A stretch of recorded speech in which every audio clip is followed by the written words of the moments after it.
listeners, welcome back to another episode of What's the Point, the show where we interview clubs and organizations on campus to find out what's the point. I'm your host, Abby Kufahl, and joining me today is Adam Nyhus from Ducks Unlimited. Thank you. Yep. Welcome. How are you doing today? I'm doing great. How about yourself? I'm doing all right. Thanks for asking. So yeah, I'm glad to hear that you're doing great. So starting out, can you give me a brief summary of what Ducks Unlimited is? Yeah, so it's a North American nonprofit organization. So they have 3 headquarters. So one in Canada, one in Memphis, Tennessee, and then one in Mexico as well. So they are a waterfowl and wetlands associated organization. So they conserve, restore, and manage wetland habitat and other habitats as well. So they work on like prairie restoration and forest work as well to benefit waterfowl, of course, as you could probably imagine, ducks, and other wildlife as well that might be using those wetlands or other associated habitats. Oh yeah, that sounds really interesting, and like it's a really good cause for the environment. What's your role in Ducks Unlimited? I am the president here of the UWSP chapter. Last year I was vice president, year before that I was treasurer, so I've been a part of it. You've worked your way up the ladder. Yeah, exactly. I've been a part of it for quite a few years now. I just, like you were just saying, it sounds interesting, and that's exactly what I thought right away. And so yeah. I just got involved, and here I am, still here. So. That's good. So we're gonna take a quick break, and then when we get back, we're gonna play a fun little Mad Lib game. And then I'm going to ask the big question, of course, what's the point? UW Stevens Point is home. It's a university where professors know your name and get you involved in research. They inspire us to realize big dreams. At UW Stevens Point, sustainability is what we stand for. Our beautiful campus encourages exploration, developing new fields, and problem solving for the real world. It's a great place to launch your career. UW Stevens Point is home. Apply today at uwsp.edu. Welcome back. We're going to take a break from the questions and play a game of Mad Libs. Now, if you've ever played Mad Libs, you know that it can get, it gets random. So we both have a copy, and we're gonna do our best to make it the most random. So, like the adjective I'd put in, I can't think of any adjectives right now, but I'm sure they'll come to me. So we're gonna take a minute to fill these out, and then when we do, we'll get right on back. Do you want to go first, or would you like me to go first? I think mine's pretty funny. I don't know if mine's funny or just weird. That's all right. Okay. Birds are determined animals with ornaments that come in every color, from bluish to whitish to even green. Birds are flyers because, unlike any other refrigerator, they have legs that allow them to see. Many birds also run to Wisconsin Dells songs. Pretty interesting. Some birds, like ducks and catfish, can both spin through the air and swim in sheds. A few birds cannot glide like penguins and bears. Birds live in pen factories that they jumpstart themselves using wires and shoelaces. And that is all about birds. Accurate. Very much accurate. 100% would line up with a documentary. Science-proven facts. Scientific proof.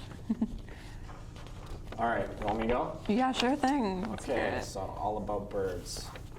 Birds are luscious animals with toenails that come in almost every color, from pretty pink to leprechaun green to even Batman black.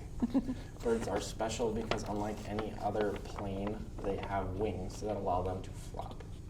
Many birds also exhale spectacular songs. Some birds, like ducks and pigs, can both fall through the air and swim in mud. A few birds cannot jump, like penguins and snakes. Birds live in water that they make themselves using spit, or using salt and pepper. Sounds pretty good. Yeah. I think you get the wonderful award of bragging rights for this game, which is the highest prize of all. I might be a little disappointed if I go home trying to make some water with salt and pepper. Yeah, I don't think that's gonna work. Don't do that at home, kids. All right. Well, great job. We're going to take one more break, and when we return, we'll ask a few more questions, and of course, what's the point? Quiet on set. We'll be back in 10, 9, 8, 7, 6, 5, 4, 3, 2, 1, take Ben. Live at SPTV, mic check, audio check, news directors adjusting the sound, teleprompter running smoothly. Floor director, alert! Cameras are rolling, bring in the talent. Where's the makeup artist? Anchors ready for the news. Are you ready to join SPTV? That's a wrap, lights out. Hello again. Continuing where we left off, how did you get involved with Ducks Unlimited, and what's your story in the area? Yeah, honestly, I grew up in Montana, so never really waterfowl hunted out there. Even though now that I know more about ducks, I could do that now. But growing up as an avid outdoorsman, hunting, fishing, just enjoying all aspects of outdoor recreation. Came to Wisconsin and wasn't as enthused as I could have been, I guess, coming from Montana and with the mountains and everything, and the big game that was out there, just the variety, the diversity of big game with elk and pronghorn, white-tailed deer, mule deer, moose, and so on. To come here and only have white-tailed deer for the most part as big game species was a little disheartening. But then I fell in love with waterfowl and ducks, and so just as my passion for them and my appreciation for them grew, as you may know, your social media just starts to get overrun with it. Yeah, pretty pulls soon up your recommended page. Yeah, exactly. Yeah, For and you. I swear it reads your mind sometimes. Yeah. But yeah, Ducks Unlimited just started showing up, and I was like, all right, what is this organization all about? And this was probably about my junior year in high school, and I became a member once I learned their mission and what they do, which I brought up to you before, and came to school just eager about it, and found that they had a chapter here, and I was like, perfect. So right away I got involved with that, and I guess that's kind of where it started. I've just grown a bigger fan the more I learn. So. That's wonderful. It sounds great. So what are some big events you do? I know earlier you kind of mentioned there was like some big events. Yeah, definitely, and it keeps growing.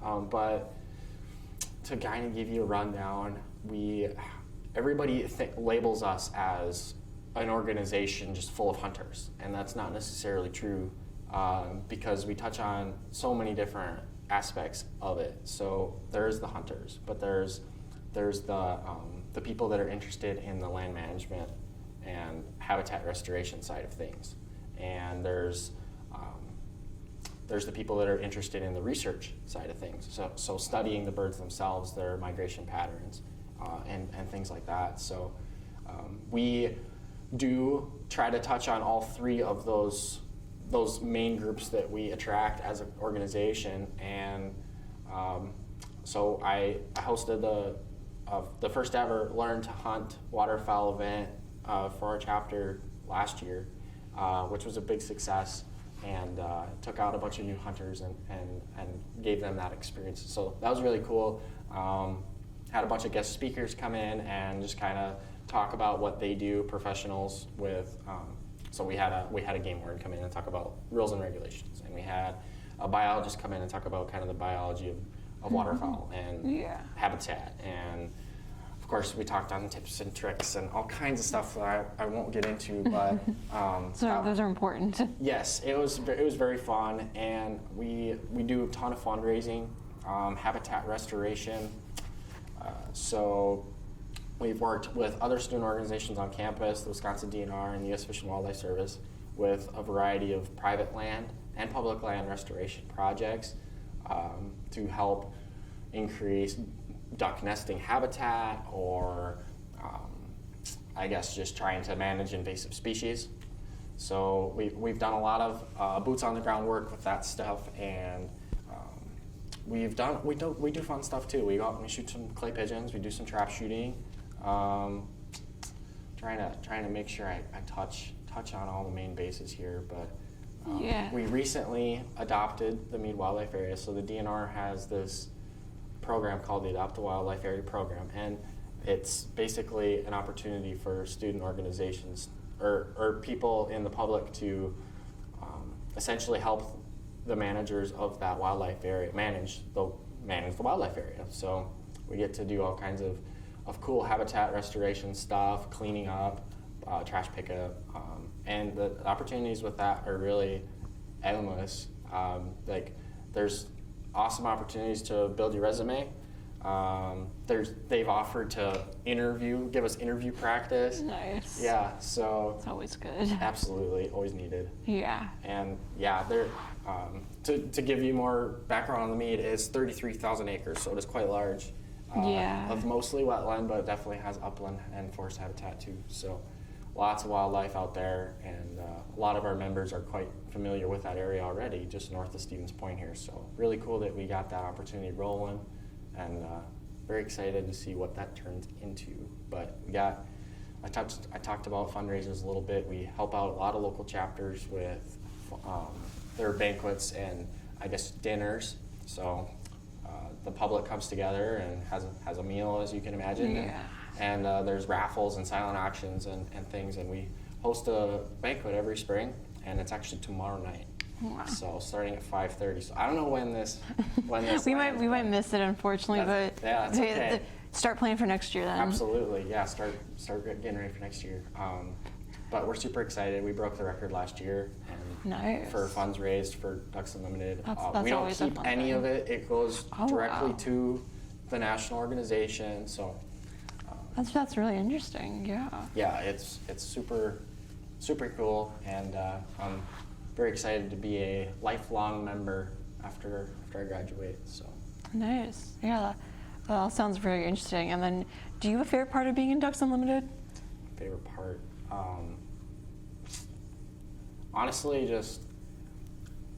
just kind of seeing what everybody can take away from it. You know, like I mentioned before, we have all these different groups of people coming into the organization, and everybody's got different intentions. So just seeing what they can see, or I guess just seeing what they can take away from the organization, and seeing if they run with it. You know, like, for example, watching a new hunter coming in and doing it, they learn to hunt a bit or something, and Yeah.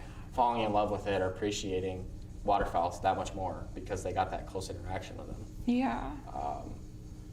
Just watching the passion grow, honestly, I love the relationships that I've developed within the organization, like just the conferences I've gone to and the banquets that I've gone to.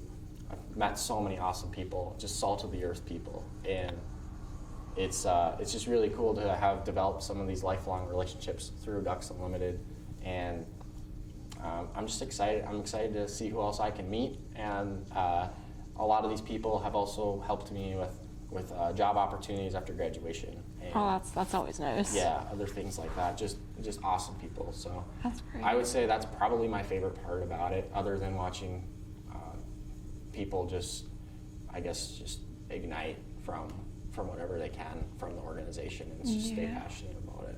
That's really cool. That sounds like a lot of good stuff that happens in there.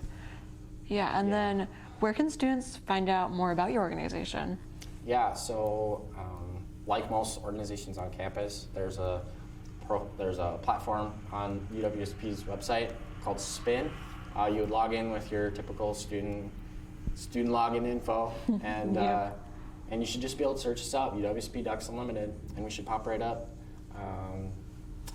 Other than that, honestly, I don't know if my email will be listed anywhere or anything, but just shoot me an email, search my name, Adam Nyhus, you'll find me, and if it's after my time is gone, then I'm sure that there's faculty within the College of Natural Resources that would be able to point them in the right direction. That's nice. That's really nice. Yeah. So you said Spin is there, and then you guys don't really have anything else, but just Spin and emailing you. Yep. So Keeping it for simple. a collegiate organization, yes. Now for the national organization, there's a huge big website for Ducks Unlimited. It's called ducks.org, and there you can find anything and everything. Tons of research, tons of recipes for waterfowl. And, Recipes. Oh yeah. Yep. What's a recipe for a waterfowl? Oh man, there's so many things. Okay. Duck is one of my favorites to eat. It is delicious. I'll have to look more into that then. Yeah, absolutely. piqued my interest. Absolutely worth your time. Yeah. Yeah, they find tips and tricks for hunting, like I mentioned, the research, and they have a whole list of their staff and their contacts. So if you're an eager individual looking to work in the field, then you know, just hit them up and email them. Like, they're all great, and I've had the privilege of getting to know people at the national level, which has been very, very cool. It's really nice when you can like, you're like so involved when you can like start to get to know people like that are like have been almost doing like there's their life commitment. Yeah, and you know what? It's been really cool because it's not like I really had to stand on my head to find these opportunities. Like they're so personable. They reach out to you as an organization, and it's just so neat. That's nice. And then now it's time for the grand finale, the big question. Oh boy. What's the point of Ducks Unlimited? What's the point? Yeah, I guess, hence the name, Ducks Unlimited, to fill the skies with waterfowl today, tomorrow, and forever. That's the goal. To see the sky black with ducks. Black with ducks. Would be very cool. You know, wetlands do a lot for wildlife, but they also do a lot for people too. So, yeah. I mean, as you guys know, it's flooding terrible right now. So much. And wetlands do help with that. They hold a lot of water, and so obviously we need more wetlands, right? Yeah. So, definitely. Yeah. So just to ensure that future generations can enjoy waterfowl. Wonderful. That's really nice. Well, that's all we have for you today. Thank you once again for joining us for another episode of What's the Point. Thank you for joining me here. If you want more SPTV content, check out our YouTube channel. And as always, stay safe and have a great night.